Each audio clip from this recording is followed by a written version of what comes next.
Hi everyone, welcome back to Conversations with Ezra. I'm Allegra, And I'm John.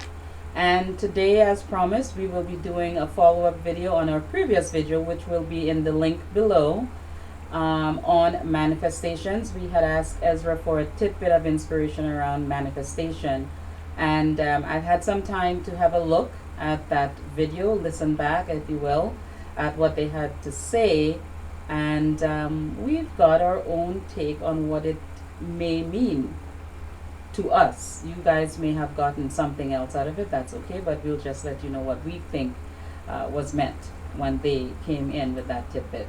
Yeah? Yeah, so for me, like we use the word manifestation. I like the word creation as well, like making things happen. Yes. And that's what I like to think of it as. Yes, Like we're me too. manifesting something, we're bringing something into our existence. But I Yes. like the idea of that sometimes we create on our own. Sometimes Because we are creators. we're creators, and Yes. sometimes we co-create. Yes. So that's one of the most important things for me is that we are the makers of our own reality, and that's a really important piece for me. Yes. So they said to us that first indicator or inspiration that they said is to be easy about it. Be easy around the things that you're asking. Now, for those of you who don't know, we've had Ezra for a while, and we've been communicating with Ezra for a while. And when they said to be easy about it, what they have said to us in the past is try not to put too many details into the thing that you're wanting at first. Because as you go about your day to day, you kind of figure out that there you might want to add to the thing you want, or you might see something or come across something that you want to take away from that desire that you have, stuff like that. So basically what you're doing is kind of tweaking your desires to go along. So if at first you come across something that you may want to have or to see manifested or create something that is important to you, their advice is to always go about it at first the very easy way, which is more or less to be general as you can, not too much detail, just kind of sit in the idea of wanting this thing. And as time goes on, you can add more details, meaning get a little bit more specific and a little bit more specific if you need to be. You don't always need to be. Sometimes just being nice and soft and easy about it is all you need to do, or you can be specific. What do you think about that? For me, I got to watch my expectations because I think things should just happen. Oh, Boom, me right too. away, right, And I right get away. upset sometimes when it Yeah, doesn't. exactly. I want when I say, okay, this is. I've been spending a lot of time. I'm looking at manifesting what I really want. I'm excited about it. And now, where is it? Yeah. Like it's that instant gratification that we have to be mindful of. When I start doing that, obviously I'm bringing resistance back into the problem. Yes. Like creating my own problem and bringing resistance into my creation. And as soon as I do that, it goes Zoom. it Yeah. slows down. And Ezra does have something to say about that. Basically, what happens is that you put a request to the universe around wanting a specific thing. And as you put that request, you kind of forgot the fact that you've had some negative vibration around that same thing that you're wanting, or you might have what some may call blocks. So the universe kind of have to get in there and work around those blocks if you've got any. And if you don't, you'll find that that thing materializes a lot faster. But if it is taking some time, sometimes there is some work to be done. And the more you try to put more to it, is the longer it takes. So be easy. Just be easy about it. Understand that there might be a little thing here and there that the universe needs to sort out before bringing you that thing into your reality. So don't be too hard if it's not coming about, as John said. Just try to talk yourself off the ledge when it's like, where is it? Why isn't it happening? Everybody else is getting it. Why am I not getting it? I've been wanting this thing for so long. Well, it's not going to come if that's the attitude you have. So that's what we know based on our conversations with Ezra around that particular side of manifesting. Sorry. Sorry. So the thing for me is that when I get to that point where I'm getting impatient, I know that I have to look at what's going on with me. It's not something out there that's causing the issue. It's always inside. I always have to look what's going on with me. If it's not coming into fruition the way I want it to, there's something I'm doing that I have to change. And that brings us to the next point that I had written here. Exactly that, interrupting each other's manifestation. Is it possible? John had asked Ezra that on the recording. Yeah. And it is not possible. It all comes down to what you are doing, what you are focusing on, how aligned you are with the thing that you want. Sometimes we want something, and because we've never had the experience or the thing that we are wanting before, the alignment to it can be a little bit off. So what someone else is doing or isn't doing is not the issue. It is all about you and how centered you can be, how focused you can be, how positive you can be around the thing that you're wanting, even if you're not getting it at the moment. That creates that manifestation, and whether or not it comes faster or slower. So yeah, that was one of the things. So next point is muddying the vibration of your manifestation. How do we do that? And one of the things around muddying, and we do it sometimes a little bit more often than I would like. I do it sometimes and I get pulled back with John, and it's vice versa. We kind of help each other out in that regards, is basically looking around at what others are doing, as we said before, but then using it as the excuse as to why we're not having things, getting off on a topic that has nothing to do with what it is we are wanting. So basically is what I would like to say, scattered focus, if that makes sense. Exactly, yeah. You get all over the map. We're just like all of a sudden, we're looking at this thing, we want this, and then yeah, but this over here, and then what if we did this over here? What if we did that over there? Yeah. And all of a sudden we have the universe is going, Okay, we'll just so sit we here just and wait. until you figure it out, and then we'll start working on that request. So the idea is to hone it back in, and we always come back to, we need to focus. Yeah. And it's an inner focus. It's not an outer focus. It's an inner focus. Focus on what's going on with us. Yeah. So as John is talking, I just came to the realization that basically the universe is our assistant, or our secretary, if you will, and we are the boss. So we are telling our secretary or our assistant, we'd like to have a cup of coffee. And we're okay with coffee, however it comes. But then now all of a sudden it's like, I don't think I want black coffee. I think I want coffee with cream. So now the universe starts working to get that cream into your coffee, which hence your secretary. And as the universe is just about to pour the cream into the coffee, you say, well, I think I want hazelnut. And a little bit of sugar. There's a little bit of sugar because hazelnut is not quite sweet enough. Now the universe is able to give you all of that, so it starts working on that, and that's okay that you change your mind because it is sweet. But then, before even finding out whether or not the sweetened hazelnut coffee is what you want because you haven't tasted it yet, you decided that it probably, after putting the hazelnut and the sugar in there, it's not warm enough, so you may need to heat it up a little bit for me before bringing it. So now the universe is sitting there and thinking, okay, so now we're going to wait for you've just amended.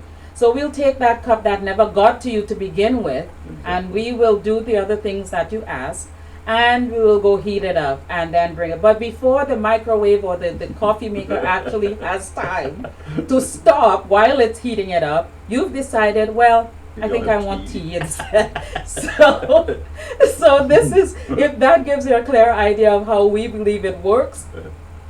Universe, secretary, assistant, you, boss, one in charge, telling it what you want. So again, focus. It's always about the focus, and not being too much in a hurry to switch the perspective of what it is you are actually wanting. Sometimes just sitting in it and figuring out for a little while, let that thing sometimes come to you with the bare bones. And as you get the bare bones, you're able to redefine what else you'd like to see happen with it as it is in your reality, as opposed to going here, well, this person has that, I want that person, and eventually you sit not having your toy, not having your reward, not having your that item, that thing, that place, whatever it is that you're wanting, because your focus is just all over the place. So that's what we got out of that. So focus, focus, Focus. Yes. Hone in on what you want. Yes. Because you know what I mean. Like I can get lost in all kinds of things that I want, but if I want to start creating something, focus on that and hone that, sift and sort, and figure out exactly what I want. Yes. Next point. So, one question was asked to Ezra is it better to stay out of each other's asking? So in other words, should we share what our desires are with each other? And Ezra's answer was sometimes yes, sometimes no. And again, they put the onus on the person who is asking of the desire. So basically, if you are asking for a particular thing and you are kind of sure that this is what you want, and you also understand that if you take that desire to someone else and say, this is what I am wanting, this is what I am looking to get, and you are 100% aligned in your focus, you're feeling good about that thing that you're asking, and you take it to someone else, then you know that whatever that other person says or that group of people say, it does not affect what it is you are wanting, because you are aligned, you are steady, and you are firm in your asking.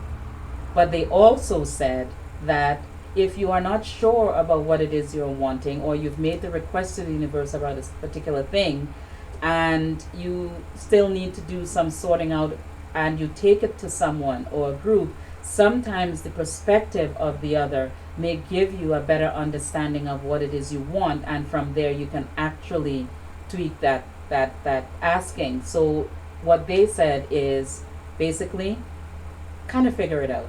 See what the vibration is. See how your focus is, how you're feeling around even asking, because sometimes your emotion, or not sometimes, every time, your emotions will tell you. If you're thinking about telling somebody something and right away you're getting a then guess what? It's a it's don't say anything. And if it's like, oh, you know what? I think I want to tell this person, and it feels as if it might be a nice collaboration, by all means, go ahead. So yeah, simply put, if you're feeling good about it and you bring it out into the open, and it doesn't mesh with your partner, and all of a sudden other people, and you falter, it's not the partner. It's you that you weren't in a place where that creation was, or that manifestation, that belief, that idea of yours, you weren't in alignment with it at that time. It's not what the other person is doing or says or anything. It's, hang on, if that brought me up from, I was up here, and as soon as I talked to them, I went down to here. It's not the person that brought you down there. yeah, It's always back. Always have to look back inside of yourself. So and that has happened with myself. Sometimes I want to say something to John because I have this really great idea. I think it's going to be nice. It's going to benefit us. But a lot of times, and the hindsight part of it, I realize sometimes it's just a whim. I haven't put much thought into it. It's just something that seemed good at the time, and it probably is sometimes a really good idea. But in speaking it out loud, he may have had something else on his mind. He might have been somewhere else vibrationally in terms of just totally caught up in something else, not even thinking around anything that I would bring up at that moment. And as I'm bringing it to him, I realize, hold on a second, we're not on the same page because of what he has going on individually, internally. And I would take that on as, so my idea isn't a good idea then, or what do you mean we can't do that? And I would take affront. But lately, more often than not, it's like, okay, so maybe I didn't think this all the way through, kind of thing. And I go back and I say, okay, never mind. And then I get myself lined up with it, wait a day or two maybe, or a few hours, and then present it. And usually for us, when we present ideas to each other, it's usually when we decide to go for a drive. We do that very often. We go for long drives, and we start bouncing ideas off of each other. And it is absolutely the best time for us. We come up with so many great ideas and solutions. It's unbelievable. Yeah. But a lot of times if we're sitting and I'm cooking dinner and my brain goes somewhere else, or he's sitting and watching TV and I'm interrupting him, a lot of times those ideas don't come off as really good. So it's not the other person. No. It is always you. Yeah, timing is And important. yes, timing is important, and alignment, as John said earlier on. So the last point, actually, the last point was about taking time to align with the desire that you want before taking it to each other. So that brings us to the end of this talk. Absolutely. Yeah. Just remember that you are responsible for your own creation. I am responsible for my own creation. Yeah. It's not something out there externally that's changing things for me. Yes. I create my own reality. Yes. And the other thing I think is very important, because I learned this through my interactions with Ezra together with John or on my own, is that even though John may have that desire of his own, and I may have a desire of my own, and we may not share it or share it, and it comes to fruition, what happens is that I would say 9.5% out of 10, there is a benefit for the other in it as well when it comes to fruition. Because a lot of times you'll find that when you are living with someone, when you are interacting, sharing your life with someone, and there is a desire that is put forth, a lot of times that desire that is put forth is one of improving your situation with the other. So if you take that time to focus, and you take that time to hone in on that thing that you want, and figure out exactly what it is going to do for you and the other, when that desire comes into fruition, it benefits the both. So it doesn't really matter whether you say something or not, or whether the other was not in cahoots with it at the time. It's only for a period of time, because I'm pretty sure that at some point you go back and you say that same thing, or you present that same desire to the other, but you tweak the wording, or the atmosphere is a little bit different. They're more receptive. So it's all about, don't get so caught up in it. Don't get so hung up on the fact that the other one didn't hear what you had to say, or I'm not sure if I should say anything. Anyway. So, okay. Yeah. So thanks for tuning in with us. If you have any comments, please don't hesitate to comment below.